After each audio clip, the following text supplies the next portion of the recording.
Patok na patok ngayon sa mga Pilipino ang mga e-bike. Bakit kaya? At okay kaya itong mode of transportation?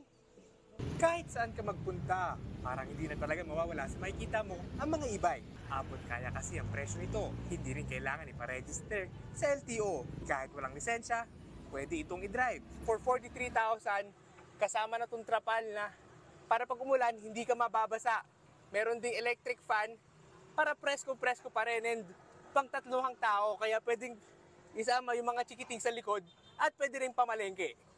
Ito nga si Ate Mary Ann, aminadong bike experience lang meron siya ay nakakapag-drive na nitong mga e-bike. Palakasan na lang daw ng loob lalo na sa mga main road kung saan malalaking sasakyan ang kasabay. Hindi rin siya mahirap matutunan. Kailangan nga lang talaga malakas ang loob mo kasi pagdating sa highway lalabas ka. Andiyan na yung samut-saring sasakyan.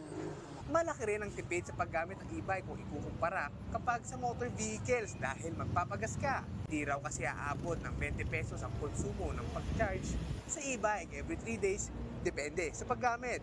Malaki yung natitipid niya like sa gasolina. Magkano gasolina natin ngayon? Ang konsumo ng kuryente ng e-bike is 13 pesos lang.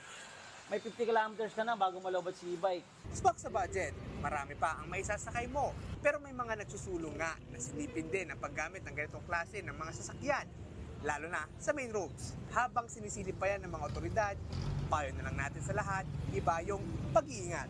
Kahit anong sasakyan pa yung dala mo, mapa e-bike man, motor o sasakyan, laging tandaan ang goal nating lahat ay makauwi sa ating pamilya ng buo at buhay.